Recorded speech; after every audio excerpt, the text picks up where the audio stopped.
প্ল্যাটের উত্তরে গেলেই হবে। আমি কাছাকাছি থাকবো তখন। মনে রেখো, ওখানে পৌঁছে প্রতি রাতে করাল না করে ওয়াগন রাখলে বিপদ আছে কপালে। কাজটা কি ঠিক করলাম? মানে সিবাসকে তাড়িয়ে? জেমসকে একটা সিগার অফার করে নিজে একটা ধরালো ওয়েন। এখনও সন্দেহ আছে? রাগে সিগার ঠোঁটে চেপে ধরল জেমস। না, আসলে নিজের ভুল স্বীকার করতে খারাপ লাগে তো। আমি চাকরি দিতাম না জ্যাক, অত করে না বললে। জ্যাক বোধ হয় লোকটাকে ভালো মতো চিনত না, সেজন্যই চাকরি দিতে ধরেছিল আমাকে। হয়তো চিনত না ভালো মতে। গম্ভীর চেহারায় বলে হাঁটতে শুরু করলো জেমস। বিরক্তি লাগছে ওর। বন্ধুর প্রতি ডিউক ওয়েনের বিশ্বাস আছে, এটা ভালো কথা, কিন্তু এত অন্ধবিশ্বাস ভালো না। একবার জেমসের মনে হলো ফিরে গিয়ে জুয়ারিকে বলে আসে যে পচা আপেলটা জ্যাক উইনশিপ ছাড়া আর কেউ নয়। কথাটা শুনলেও বিশ্বাস করবে না লোকটা, তাই বলার গরজ অনুভব করছে না জেমস। রাগ করল সে। লোকটা না বুঝলে কারো কিছু বলার নেই। ডেভ মিলার্স আগুন জেলে দিয়ে গেছে। ওটার পাশে ঝুঁকে দাঁড়িয়ে আছে সুসানা, ফ্রাইং প্যান হাতে। ধারে কাছে কোথাও অ্যাবি আর বেলিন্ডাকে দেখা যাচ্ছে না। ওরা বোধহয় তাঁবুতে ঢুকে রূপচর্চা করে সময় কাটাচ্ছে। সুসানার সামনে আগুনের এধারে দাঁড়ালো জেমস। আগুনে আরও কাঠ জুগিয়ে বলল, বাকি মেয়ে দুটোকেও কাজ করতে বলো না কেন? বলতে তো পারো যে খাওয়া নেই কাজ না করলে। সোনালি চুল চোখের উপর থেকে সরালো সুসানা। ঝগড়া করতে ভালো লাগে না জেমস। ঝগড়া না করে ওদের দিয়ে কাজ করানো অসম্ভব ভেবেছিলাম, হাসলো জেমস। তুমি আর মিসেস ল্যান্টি সারাটা পথ ঝগড়া করতে করতে যাবে, কিন্তু এখন দেখছি ব্যক্তিত্বের সংঘাত লাগেনি। লাগতো, কিন্তু মিসেস ক্র্যাফটকে সাহায্য করার সময় আমাকে কাছ থেকে দেখে ধারণা পাল্টেছে মহিলার।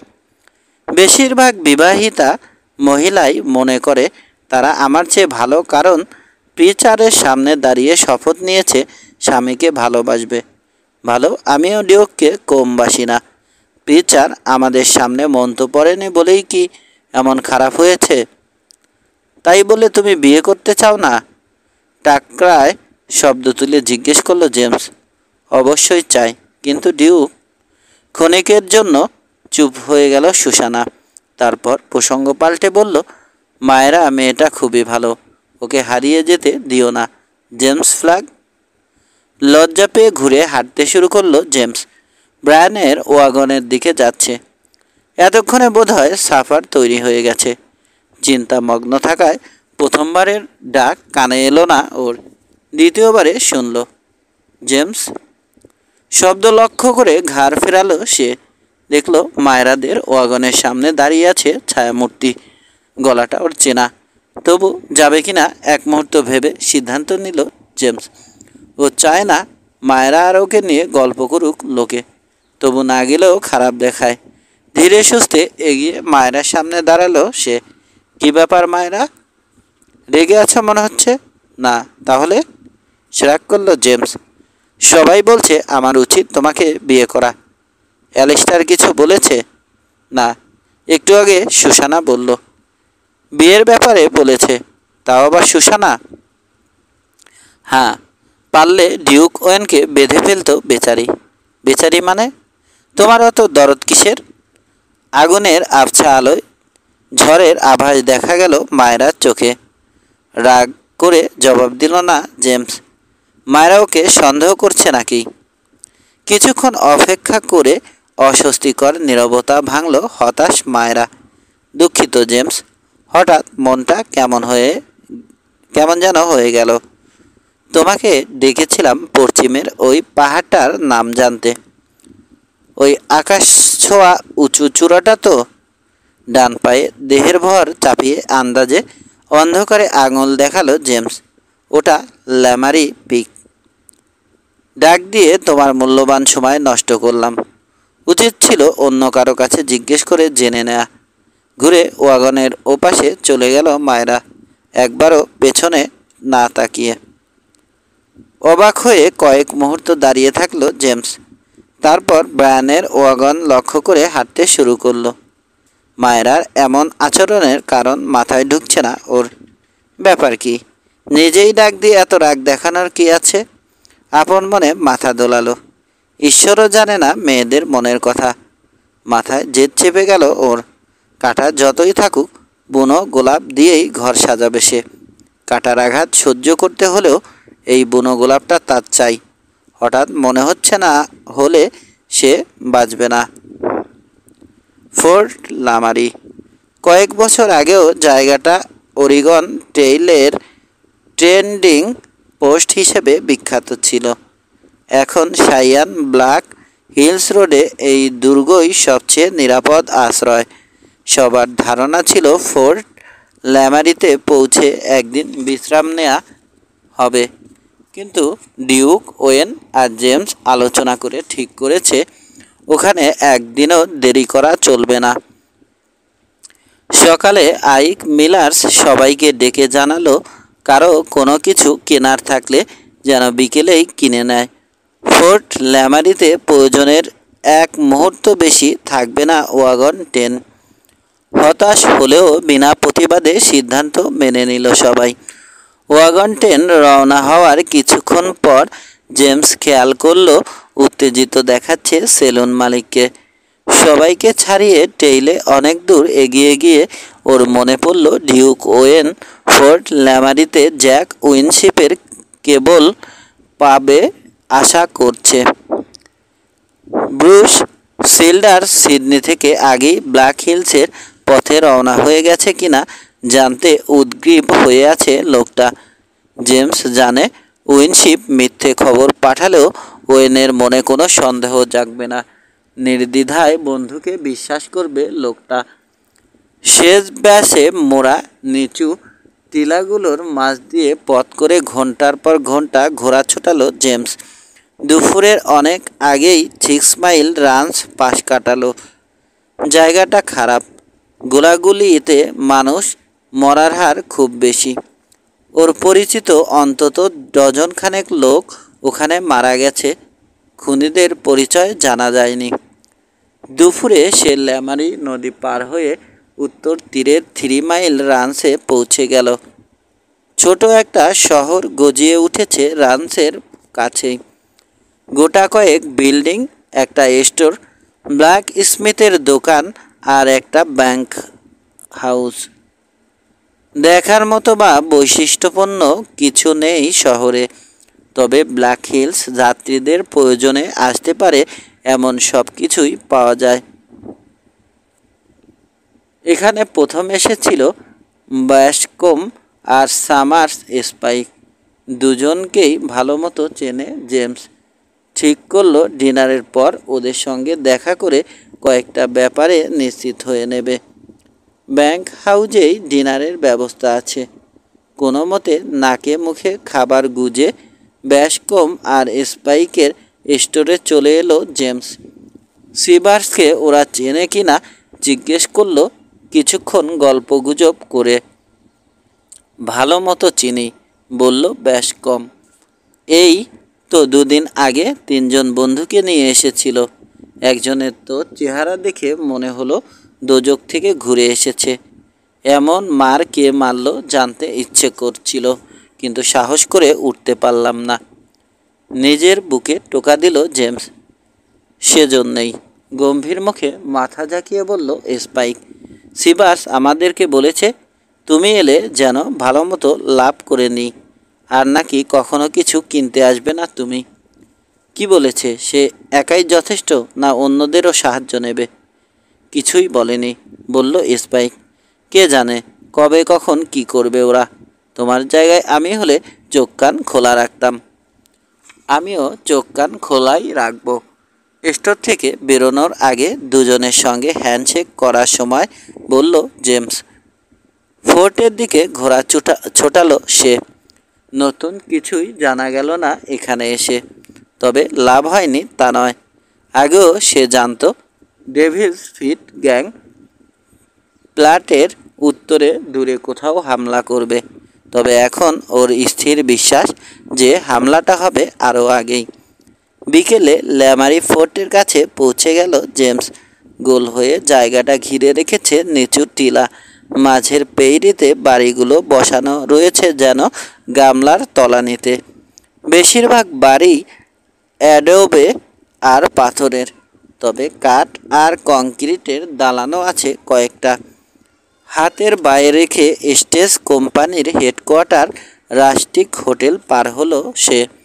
সাটলারের স্টোরের সামনে থেমে ঘোড়া থেকে নামলো। হিসর্যাকে দড়ি বেঁধে স্টোরের দরজার দিকে এগোতেই উত্তেজিত কণ্ঠস্বর শোনা গেল, জেমস, আরে আরে জেমস। প্যারেড গ্রাউন্ডের ওপারে দাঁড়ানো বাড়িগুলোর দিকে ঘুরল জেমস। ওদিকে দু একটা ছাড়া বাকিগুলো সব অফিসারদের কোয়ার্টার। ফ্ল্যাগ পোস্টের কাছে মাথার উপর দুহাত তুলে নাচছে লোকটা। চিনতে কষ্ট হলো না জেমসের। খোঁড়াতে খোঁড়াতে এগিয়ে আসছে ক্যাপ্টেন লেন এরিকসন। কাস্টারের ব্ল্যাক হিলস এক্সপিডিশনে গিয়েছিল এরিকসন। সেখানেই তার বন্ধুত্ব হয়েছে জেমসের সঙ্গে। দ্রুত হেঁটে ক্যাপ্টেনের কাছে পৌঁছে গেল জেমস। আলিঙ্গন করে ছেড়ে দিয়ে চেহারা দেখল হাসি মুখে। কি ঘটনা লেন? জেনারেল কুকের সঙ্গে যাওনি রোজবাডে? আমি তো ভেবেছিলাম এতদিনে তোমার লাশ বাতাসে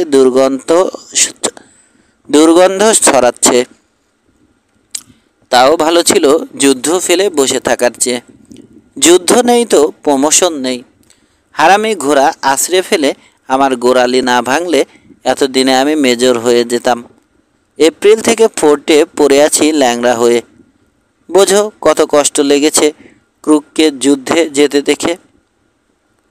জেমসের হাত ধরে টান দিল লেন এরিকসন। চলো কোয়ার্টারে চলো। দারুণ এক বোতল হুইস্কি রেখেছি বন্ধু বান্ধবদের সঙ্গে খাবো বলে। এখন তোমার সঙ্গে গপ্প মেরেই দুঃখ ভুলতে হবে। রোজবার্ডের খবর জানো? রাউল, মিলস, স্যামসন, হেনরি ওরা সবাই মারা গেছে। কোনো সান্ত্বনা দিল না জেমস। মৃত্যু ওদের দুজনের কাছেই স্বাভাবিক ঘটনা। প্যারেড গ্রাউন্ডের এক কোণে লেন এরিকসনের কোয়ার্টার। ওদিকে হাঁটতে শুরু করে এখানে কেন এসেছে জানালো জেমস। জানতে চাইল ইন্ডিয়ানদের দেখা গেছে কিনা। ঘরে ঢুকে জেমসকে একটা চেয়ারে বসতে ইঙ্গিত করল লেন। দেয়াল লাগোয়া সাইডবোর্ড থেকে বোতল নিয়ে দুটো গিলাসে হুইস্কি ঢেলে একটা বাড়িয়ে দিল ওর দিকে। তারপর নিজের গিলাসে চুমুক দিয়ে বলল, প্রতিদিনই পেট্রোল পাঠানো হয়। গত কয়েক সপ্তাহে কোনো হস্টাইল দেখা যায়নি, তবে কাছে পিঠে আছে হয়তো। তুমি তো জানোই ওদের কখন কি করে বলা যায় না। দেখলে তো কাস্টারের মতো র্যাঙ্কলোভী ফালতু অফিসার না হয়েও রোজবাডে কীরকম মারটা খেলো জেনারেল ক্রুক। ব্ল্যাক হিলসে গাধামি করার পর এখন কি করছে কাস্টার কে জানে। শ্রাগ করল লেন এরিকসন। তবে একটা কথা নিশ্চিত হয়ে বলা যায় যে লড়াই খুঁজছে বেটা। পলিটিক্যাল চাপের মুখে আছে। বড় একটা বিজয় ছিনিয়ে নিতে না পারলে ওর খবর হয়ে যাবে। উন্মাদ হয়ে উঠেছে কাস্টার শালা। জেনারেল ক্রুক হেরে যাওয়ায় খুব খুশি হবে। এখন যদি একটা লড়াই সে জিততে পারে তাহলে পথের কাঁটা দূর হবে ভাবছে। গোটা ব্যাপারটাই জঘন্য। গম্ভীর চেহারায় মাথা নাড়ল জেমস। ব্ল্যাক হিলস আইনগত শিউদের, অথচ এখন কেড়ে নিতে চাইছে গভর্নমেন্ট। আইনগত কাদের সেটা জানার দরকার নেই গভর্নমেন্টের। ঠিকই দখল করে নেবে। এই তো টেরি ইয়েলোস্টোন হয়ে আসছে বিরাট একটা কলাম নিয়ে। আমার মনে হয় কাস্টারও আছে তাদের সঙ্গে। গিবন আসছে উল্টো দিক থেকে, আর দক্ষিণে ক্রুক। গভর্নমেন্ট আশা করছে ফাঁদে পড়ে নিশ্চিহ্ন হয়ে যাবে শিউ যোদ্ধারা। দারুণ হতো যদি এবার কাস্টারের উপর হামলা করত শিউ ইন্ডিয়ানরা। আবেগ থেকে বলছো এসব কথা? জেমসের গ্লাসটা ভরে দিল এরিকসন। তুমি ভালো মতোই জানো ওরা বড় দল ধরে রাখতে চাইবে না, ছড়িয়ে পড়বে উপদলগুলো। কানাডায় যারা যাবে না তারা ঢুকে পড়বে রেড ক্লাউড এজেন্সিতে, ভান করবে কিছুই জানে না। ওদের নেই ভয়। হ্যাট ক্রিকের কাছে কোথাও হয়তো তোমাদের দেখা হয়ে যেতে পারে ওয়ার পার্টির সঙ্গে। জানি, আমরা তৈরি থাকবো ওদের জন্য। উঠে দাঁড়িয়ে হাত বাড়িয়ে দিল জেমস। উঠে পড়ি। শাটলারের স্টোর বা হোটেলে খুঁজে দেখি ভালো লোক পাওয়া যায় কিনা। ওয়াগন ট্রেনের জন্য আউটরাইডার দরকার। পাবে, ভালো লোক আছে। হ্যান্ডশেক করলো এরিকসন। আর্মি আগেই রওনা হয়ে যাওয়ায় চাকরির আশায় এখানে পড়ে আছে অনেকে। কোয়ার্টার থেকে বেরিয়ে এসে প্যারেড গ্রাউন্ডের ধার ঘেঁষে হাঁটতে শুরু করলো জেমস। হালকা বাতাস ধুলো ওড়াচ্ছে। ফ্ল্যাগ পোলের পতাকাটা পতপত শব্দে উঠছে। আকাশ পরিষ্কার। সাদা মেঘগুলো উধাও হয়েছে। শাটলারের স্টোরের সামনে পৌঁছে সে দেখল লামারি রিভারের উত্তর পারের কটনউড বনের ফাঁক দিয়ে এগিয়ে আসছে ওয়াগন ট্রেন। স্টোরে ঢোকার সময় চোখে পড়ল সামনের হিস রেইলে বেঁধে রাখা হয়েছে ডিউক ওয়েনের কালো ঘোড়া। বারে থেমে জুয়ারির পেছনে দাঁড়ালো জেমস। ট্রেনের অনেক আগেই এসে পড়েছ।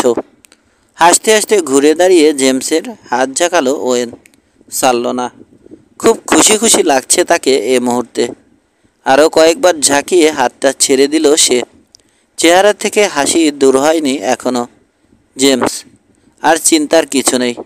জ্যাক খবর পাঠিয়েছে ব্রুস সিল্ডার্স এখনও সিডনি ছেড়ে নড়েইনি।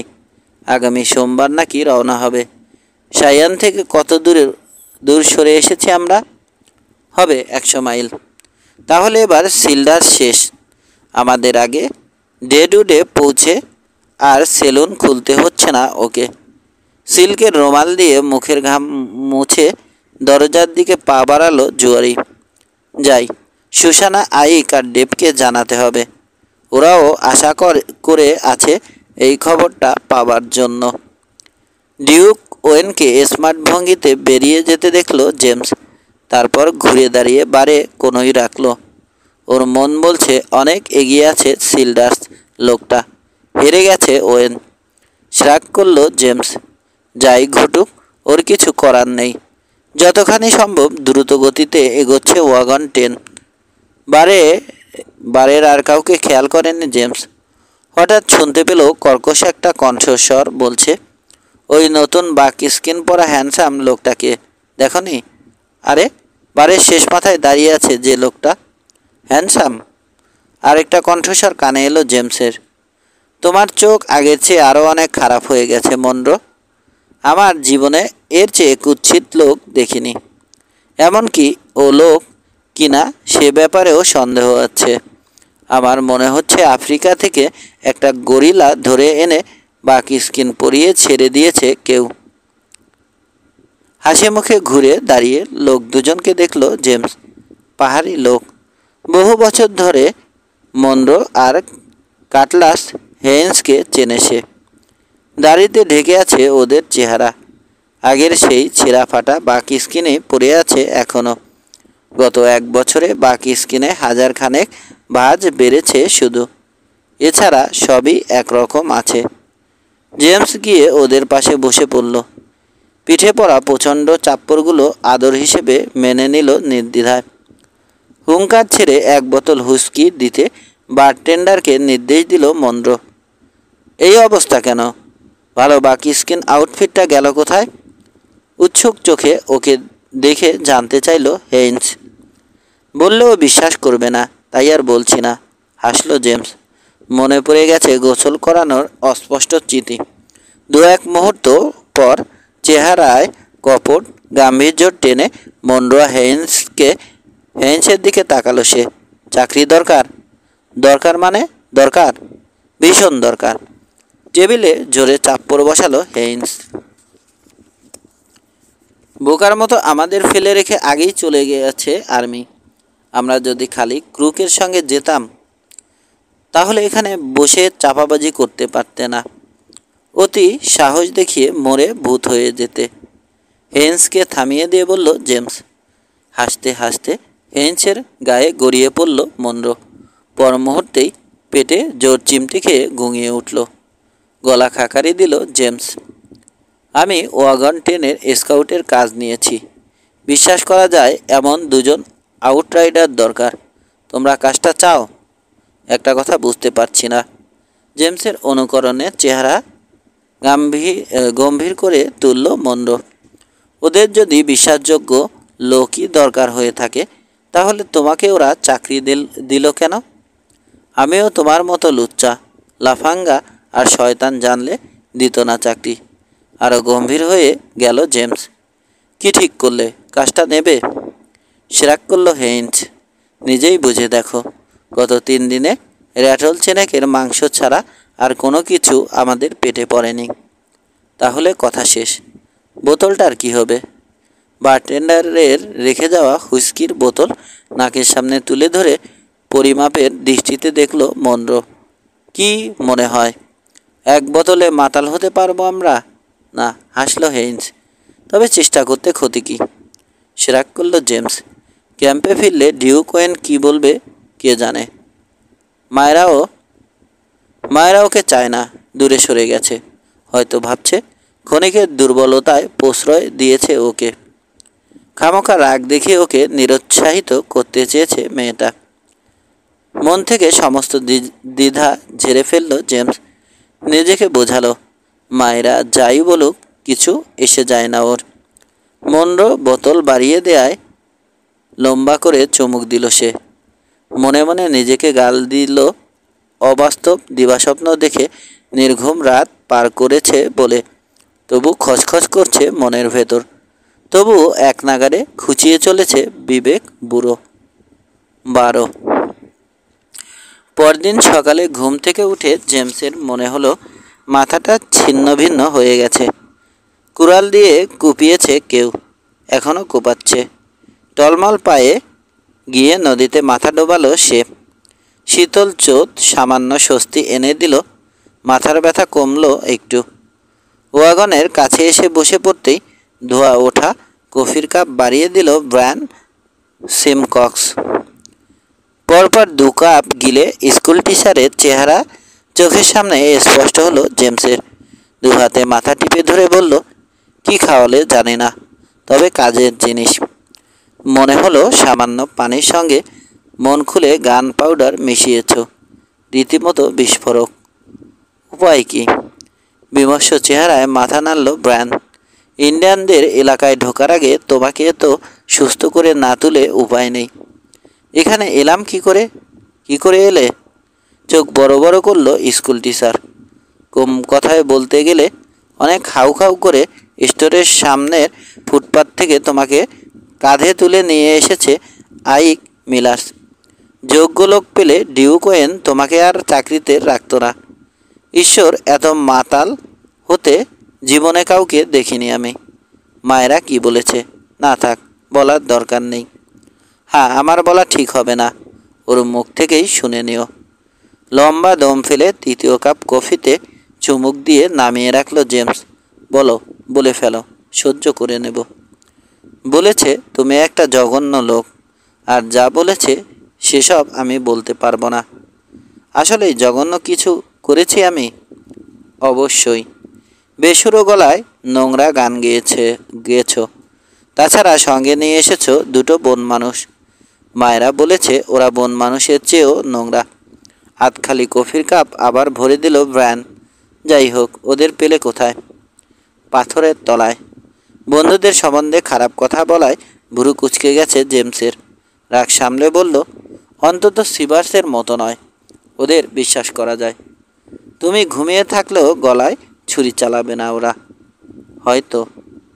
কিন্তু সব সময় ওরা থাকবে চোখের সামনে। ওদের গায়ের গন্ধ শুকেই না পালিয়ে যায় সবাই।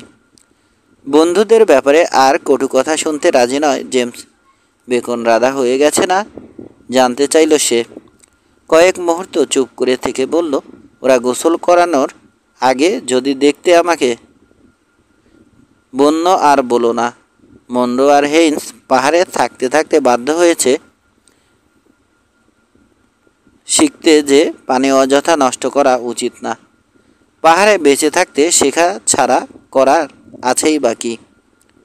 বুঝলাম না হয়, হাসলো স্কুল টিচার। কিন্তু তোমার তো অনেক কিছু শেখার আছে।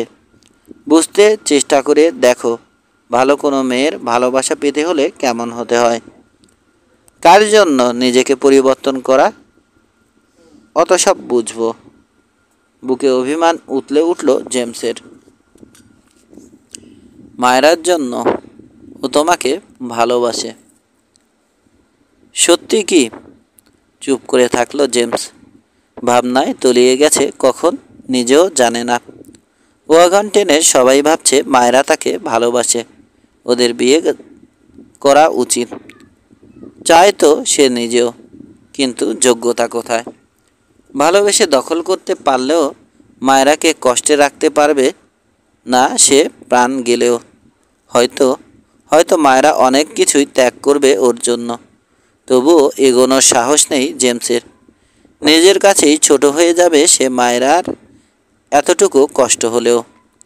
তার চেয়ে যোগ্য কোনো লোককে বিয়ে করুক মায়েরা, কষ্ট সে পাবে, তবে চেষ্টা করবে মায়েরার সুখে নিজেকে সুখী ভাবতে। চিন্তায় চিন্তায় খেতে পারল না জেমস।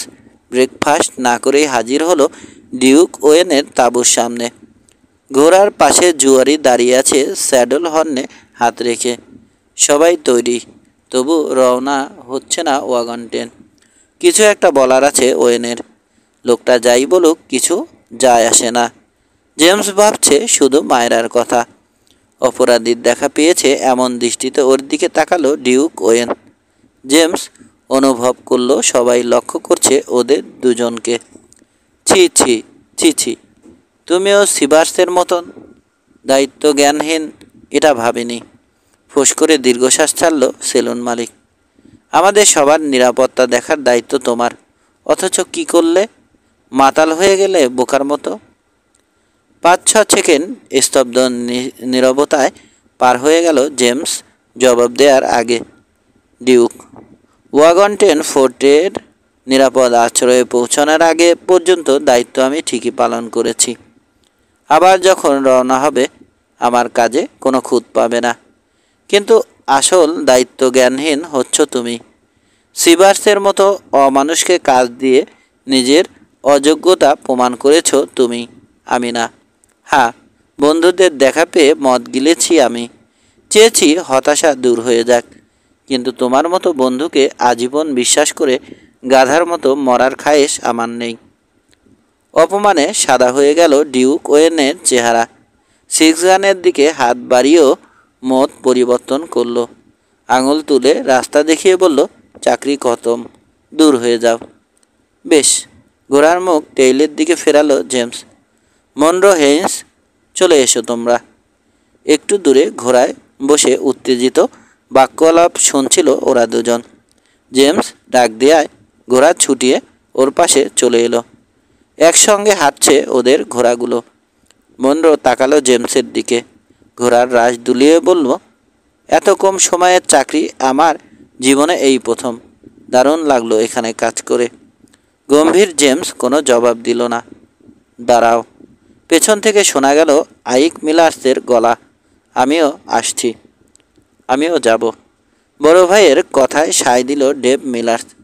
কয়েক সেকেন্ড পর ঘোড়া ছুটিয়ে জেমসের পাশে পৌঁছে গেল ওরা। ফিরে এসো জেমস, চিৎকার করে ডাকলো সুসানা। ডিউক, ফিরে আসতে বলো ওদের। লাভ হচ্ছে না, থামছে না পাস অশ্বারোহী। ধীরে ধীরে দূরে সরে যাচ্ছে ওরা। ওরা সত্যি সত্যি চলে যাচ্ছে। ডিউকের দিকে তাকিয়ে নিচু গলায় বলল সুসানা, ঠিক আছে জেমস, তোমার হাতের কার্ড ভালো, আমি অফ গেলাম। জেমসরা আরও 10 গজ যাওয়ার পর চেঁচিয়ে বলল ডিউক। হাসি হাসি চেহারায় বন্ধুদের দিকে তাকালো জেমস। ঘোড়া ফিরিয়ে নিয়ে বলল, আমাদের আবার চাকরিতে বহাল করা হয়েছে জেন্টলম্যান। ডিউক ওয়েনের সামনে এসে থামল ওরা। জেমস টিম স্টারদের হাতের ইশারায় এগোতে বলে তাকালো জুয়ারির দিকে। 24 মাইল দূরের হাইট বার্স। আজকে ওখানে ক্যাম্প করতে বলো। কেন জানি না, তবে আমার মনে হচ্ছে সিভার্স হামলা করতে পারে। যদি নাও করে, রাতে বিপদের সম্ভাবনা আছে। এখন থেকে ডেডউডে পৌঁছানো পর্যন্ত প্রতি রাতে ওয়াগনগুলো করাল করতে হবে। অন্তত 2 জন গার্ড থাকবে বাইরে। ঠিক আছে, তাই হবে কেশে গলা পরিষ্কার করে বলল ডিউক ওয়েন। এখনও রাগ পড়েনি তার। শ্বাস ফেলছে ফোঁস করে। আজকে ওয়াগন ট্রেন থেকে বেশি দূরে যাব না আমি। সঙ্গীদের দেখালো জেমস। মনরো আর হেইন্স দুপাশ দিয়ে এগোবে। কখনোই মাইলখানেকের বেশি সরবে না। আমাকে বা ওদের যদি দেখো মাথায় হ্যাট নাড়তে নাড়তে ছুটে আসছি, তাহলে অপেক্ষা না করে ওয়াগনগুলো বৃত্তের মতো দাঁড় করিয়ে ফেলবে। বুঝেছ? না বোঝার কি আছে? গোমরা চেহারায় পাল্টা প্রশ্ন করল ডিউক ওয়েন। কথা বাড়ালো না জেমস। কাঁধ ঝাঁকিয়ে ঘোড়ার রাশ দোলালো। ছুটতে শুরু করলো ইঙ্গিতে অভ্যস্ত সোরেল গেল্ডিং। ফোর্ট লামারির 2 মাইল দূরে নর্থ প্লাট নদী ফুলে ফেঁপে উঠেছে বন্যায়। তবে নতুন লোহার ব্রিজ হওয়ায় পার হতে অসুবিধা হবে না। কাঠের তক্তায় খুরের শব্দ তুলে উঠে পড়ল ঘোড়া আর খচ্চরগুলো। পেরিয়ে গেল ব্রিজ। উপত্যকায় নেমে এগিয়ে চলল ওয়াগন ট্রেন। দুপুরের দিকে গতি কমে গেল। উত্তরের লম্বা রিজের মাথায় গিয়ে মিশেছে জমি। ঢাল বেয়ে উঠছে এখন ওরা। 10 মাইল রানস পার হয়ে গেল ওয়াগন ট্রেন। 4 মাইল দূরে একটা সরকারি ফার্ম ছিল। ওখানে পৌঁছলো 1 ঘন্টায়। ফার্মে এখন আর কোনো লোক থাকে না, পরিত্যক্ত। কয়েক বছর আগে আর্মির জন্য এখানে শস্য ফলানোর চেষ্টা করা হয়েছিল। পরিকল্পনা ব্যর্থ হয়েছে অনুর্বর জমির কারণে। রাস্তাটা এখান থেকেই উঁচু নিচু টিলার মাঝ দিয়ে গেছে। ঘন বাফেলো ঘাসে ঢেকে আছে টিলাগুলো। এখানে ওখানে জন্মেছে কাঁটাওয়ালা ক্যাকটাস আর স্প্যানিশ বেয়োনেট। জমিতে পেইরি কুকুরের অজস্র গর্ত। মাঝে মধ্যে উকি দিচ্ছে কুকুরগুলো। ওয়াগন ট্রেন কাছে চলে এলেই গর্তে ঢুকে লুকিয়ে পড়ছে। টেইলের পশ্চিমে র হাইড বার্স।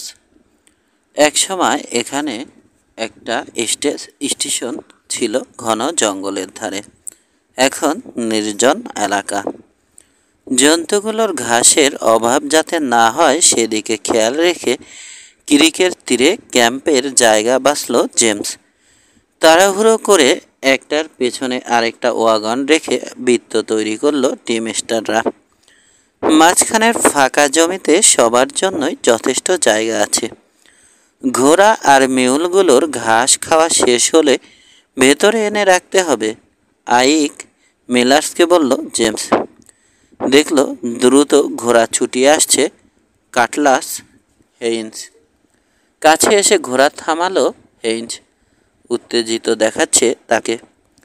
কৌতূহলী চোখে তাকালো জেমস। কিছু দেখেছ? 2 জন রাইডার অনুসরণ করছে বলে মনে হচ্ছে। এক পলকের জন্য গাছের ফাঁক দিয়ে দেখেছি। হয়তো কিছুই নয়, তবে মনে হলো কাছে এসে আলাপ করার ইচ্ছে নেই ওদের। নিশ্চয় সিভার্সের দলবল।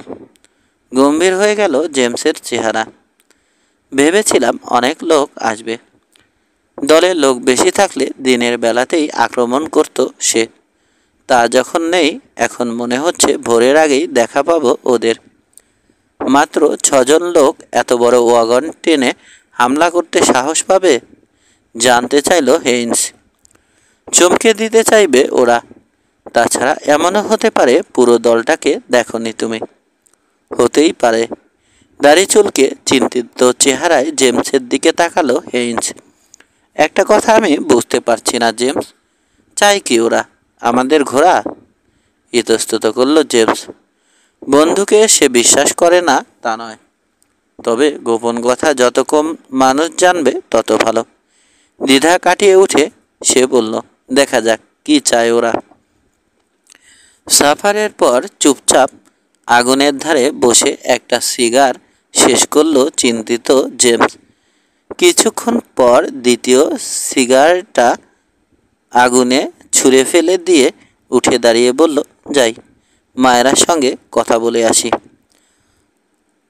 আপাদমস্তক নজর বুলিয়ে বিমর্ষ চেহারায় জেমসের দিকে তাকালো স্কুল টিচার।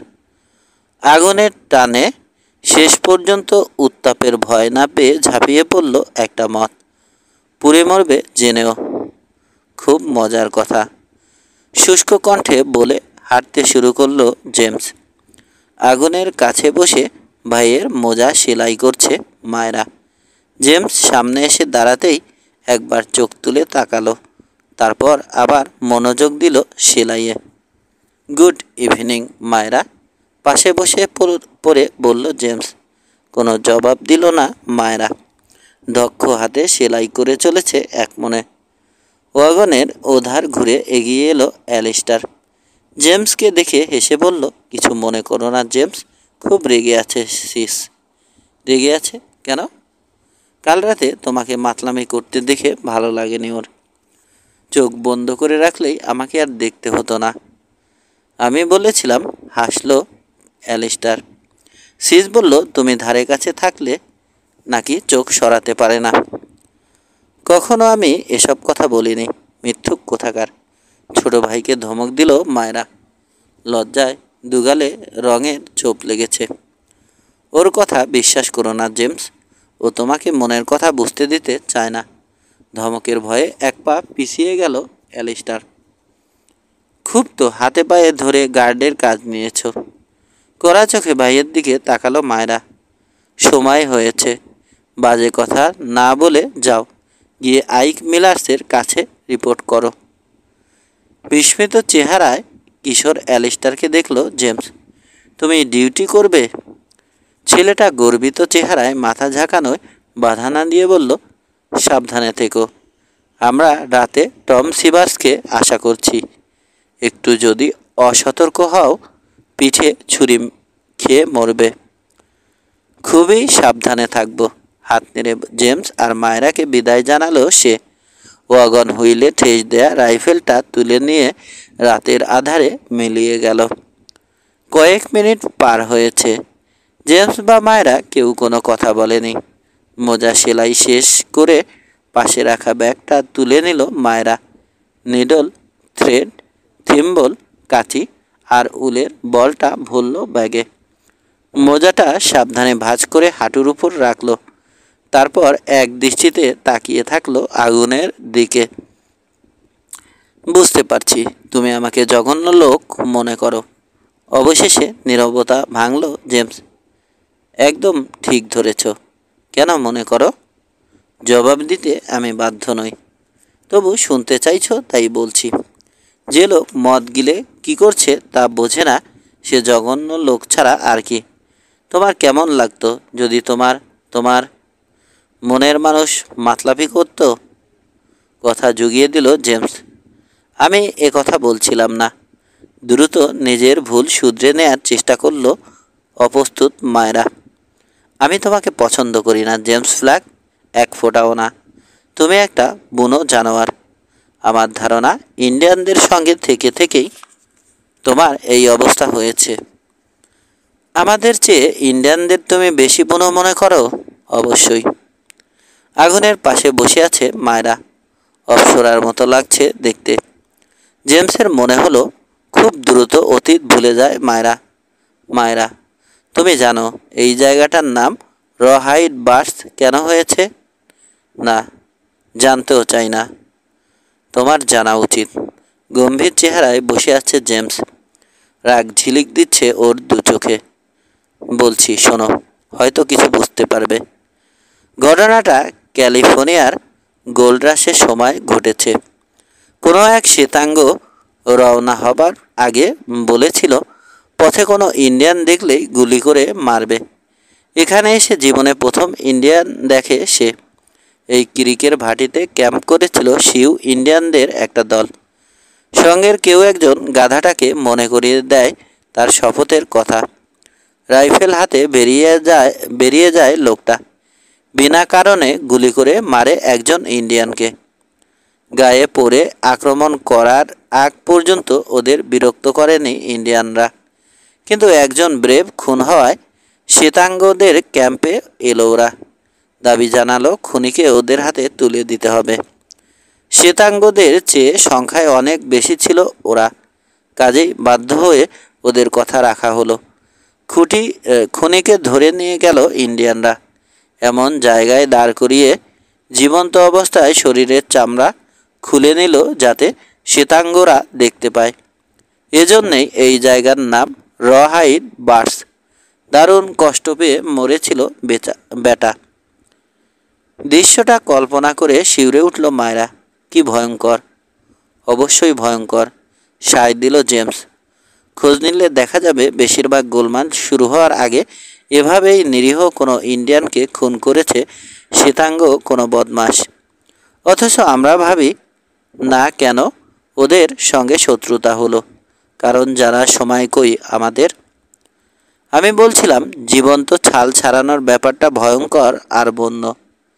কেন কাজটা করা হলো সেটা তুমি দেখবে না? ভুরু কুঁচকে গেল জেমসের।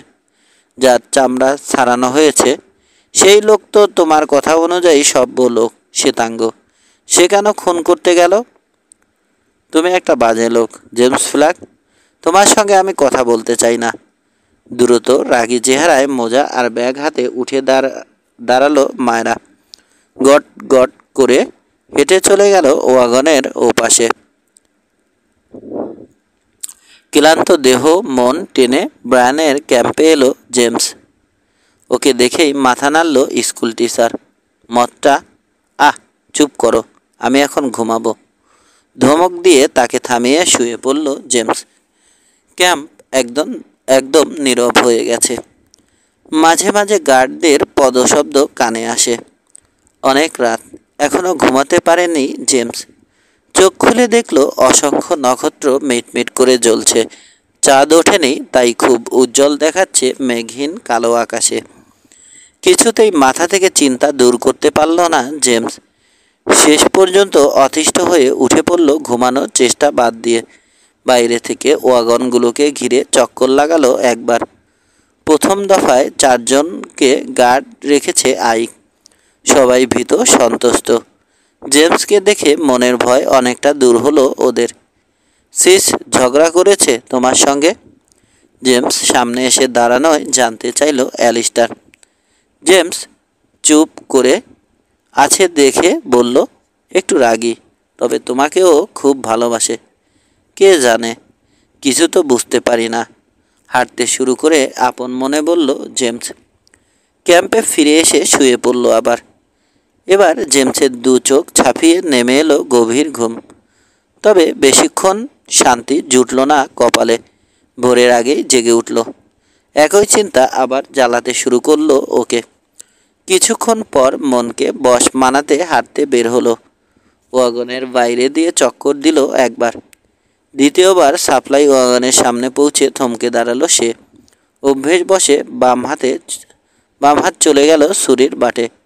পর মুহূর্তেই বৃত্তের দূর প্রান্তে একসঙ্গে গর্জে উঠল 4-5টা রাইফেল। একটানা গুলি করছে, একেবারে নরক গুলজার। দৌড়ে ওদিকে যাওয়ার ইচ্ছে অনেক কষ্টে দমিয়ে রাখল জেমস। সুসানা বলেছে $50,000 সোনা আছে সাপ্লাই ওয়াগনে। হয়তো আউটলরা চাইছে গোলাগুলির আওয়াজে সবাই সাপ্লাই ওয়াগন ছেড়ে ওদিকে সরে যাক। এই সুযোগে এদিকের কাজ সারা হবে। মিলার্সরা 2 ভাই গার্ডদের নির্দেশ দিতে শুরু করলো। মহিলাদের তীক্ষ্ণ চিৎকার আর বাচ্চাদের কান্নায় হুলস্থুল পড়ে গেল ক্যাম্পে। সাপ্লাই ওয়াগনের পেছনের চাকায় পিঠ ঠেকিয়ে দাঁড়িয়ে অন্ধকারে চোখ বোলালো জেমস। খানিক পরে দেখতে পেল ওয়াগনগুলোর ফাঁক দিয়ে কেউ একজন ক্রল করে এগিয়ে আসছে। সিক্সগান বের করেও আবার হোলস্টারে ঢুকিয়ে রাখলো জেমস। অন্ধকারে মিস হয়ে যেতে পারে, তাছাড়া ও দেখতে চায় লোকটাকে। ওধারে গোলাগুলির আওয়াজ আরও বেড়েছে, পাল্টা জবাব দিচ্ছে গার্ডরা। ওদিকে কান দিল না জেমস, ধৈর্য ধরে অপেক্ষা করছে শিকার ধরার জন্য। ওয়াগনের 10 ফুটের মধ্যে পৌঁছে ক্রল থামালো লোকটা। হেঁটে এগিয়ে এলো, সামনের চাকার কাঠের স্পোকে পা ঢুকিয়ে ওঠার চেষ্টা করছে। এমন সময় নিঃশব্দে পেছনে হাজির হয়ে গেল জেমস। ডান হাতে অবৈধ অনুপ্রবেশকারীর ঘাড় চেপে ধরে হ্যাঁচকা টানে সরিয়ে আনলো। ছোরা বেরিয়ে এসেছে ওর বাম হাতে। তীক্ষ্ণ ফলা দিয়ে পিঠে হালকা খোঁচা দিল। ব্যথা পেয়ে চেঁচিয়ে উঠল আউটল। দ্বিতীয় একজন উদয় হলো অন্ধকার থেকে। জেমসকে লক্ষ্য করে দৌড়ে এলো লোকটা ছোরা বাগিয়ে। বাতাস কেটে ফলাটা আসতে দেখল জেমস। তারার আলোয় ঝিক করে উঠল ছোরা। বন্দি আউটলকে সামনে ঠেলে দিয়ে সরে দাঁড়ালো সে। তাল সামলাতে পারল না আউটল। গ্যাস করে বুকে ঢুকলো বন্ধুর ছোরা। কাতরে উঠে পড়ে গেল সে, দুহাতে বুক চেপে ধরে। 2-3 বার ছটপট করে দাফুরে একটা খিঁচুনি দিয়ে স্থির হয়ে গেল। দ্বিতীয় লোকটা অসম্ভব ক্ষিপ্ত আর নৃশংস। বুক থেকে উবু হয়ে একটানে ছোরা বের করে নিল সে। তারপর বিন্দুমাত্র সময় অপচয় করল না সঙ্গীর অবস্থা দেখতে। ছোরা ধরা হাতটা সামনে বাড়িয়ে ধরে এগোতে শুরু করলো জেমসের দিকে। চোখ সরু করে দেখছে জেমস। হঠাৎ হাত থেকে ছোরা ফেলে দিল লোকটা। তার মানে গোপনে কাজ সারার প্রয়োজন ফুরিয়েছে। এখন ড্র করতে চায় আউটল। ছোরা স্কাবার্ডে ঢুকিয়ে সিক্সগানের দিকে হাত বাড়ালো জেমস। প্রায় একই সঙ্গে হোলস্টার মুক্ত হলো দুজনের অস্ত্র। গুলি করেছে জেমস লোকটার হাত লক্ষ্য করে, কিন্তু লাগলো বুকে, ঠিক হৃৎপিণ্ডে। সিক্সগানের ট্রিগার টানার আগে ডান দিকে ঝাঁপ দিয়ে নিজের মৃত্যু ডেকে এনেছে আউটল। বিপদের জন্য তৈরি হয়ে দাঁড়িয়ে আছে জেমস, কিন্তু একবারও নড়ল না আউটল। সঙ্গীর মতোই বুকে ক্ষত নিয়ে মরে পড়ে আছে এখন, অথচ এসেছিল খুন করতে। গোলাগুলির আওয়াজ থেমে গেল হঠাৎ। আইকের উত্তেজিত চিৎকার শোনা গেল, পালাচ্ছে, পালাচ্ছে শালারা। ডিউক ওয়েন যমজ দুভাই মনরো আর হেইন্সের সঙ্গে ভিড় করে অন্যান্য অস্ত্রধারী পুরুষরা এগিয়ে আসা পর্যন্ত একইভাবে সিক্সগান হাতে অনড় দাঁড়িয়ে থাকলো জেমস। তারপর ক্লান্ত স্বরে বলল, কেউ একজন একটা লণ্ঠন নিয়ে এসো, এখানে 2 জন আউটল মারা গেছে। উবু হয়ে একটা লাশ উল্টে দেখলো ওয়েন, তারপর খিস্তি আউড়ে পিছিয়ে গেল। সুসানা হাজির হলো জ্বলন্ত লণ্ঠন নিয়ে। ফ্যাকাশের চেহারায় বাড়িয়ে দিল জেমসের দিকে। জেমস দেখল গুলি খেয়ে মরেছে লেসলি। প্রথম আউটলর সামনে গিয়ে লণ্ঠন হাতে ঝুঁকল সে। চিনতে কষ্ট হলো মৃত সাবেসকে। গোটা মুখ ক্ষতবিক্ষত হয়ে আছে লোকটার। চামড়ার নিচে রক্ত জমে থাকায় বেগুনি দেখাচ্ছে। আমি ওকে পিটিয়েছি, তবে এই অবস্থা আমি করিনি। চেহারার হাল দেখে অবাক হয়ে বলল জেমস। নির্ঘাত সিভার্সের কাজ, বলল আইক। পরিকল্পনা ফাঁস করে দিয়েছিল বলে বোধহয় হাত বেঁধে নিয়ে মনের ঝাল মিটিয়েছে। কোদাল নিয়ে এসো। হা করে দাঁড়িয়ে থাকা লোকগুলোর দিকে তাকালো ডিউক। তাড়াতাড়ি কবর দিতে হবে, না হলে বাচ্চারা দেখে ভয় পাবে। ছুটল বিবাহিত কয়েকজন। কোদাল নিয়ে ফিরে এসে কাজে লেগে গেল। 1 ঘন্টাও লাগলো না আউটলদের মাটিতে পুঁতে ফেলতে। অনেকক্ষণ পর ডিউক ওয়েনকে একা পেয়ে জেমস বলল, সাপ্লাই ওয়াগনের কাছে নিরাপদে আসার জন্যই সার্কেলের ওদিকে সবার মনোযোগ আকৃষ্ট করেছিল আউটলরা। আমি এখানে না থাকলে ওদের উদ্দেশ্য সফল হতো। ভোরের ক্ষীণ আলোয় নিষ্পলক চোখে ভুরু কুচকে জেমসকে দেখল জুয়ারি। তারপর ধীরে ধীরে বলল, বুঝলাম না ঠিক কি বলতে চাইছো। বলতে চাইছি সোনার খবর আমি জানি। স্থির দৃষ্টি ডিউক ওয়েনকে ফিরিয়ে দিল জেমস। ওগুলো সাপ্লাই ওয়াগনে আছে ময়দার ব্যারেলে। কিন্তু প্রশ্ন হচ্ছে, আউটলরা কথা জানলো কি করে? খুব ভালো প্রশ্ন। ফোঁস করে দীর্ঘশ্বাস ছাড়ল ওয়েন। জবাবটা আমার জানা থাকলে আরও ভালো হতো।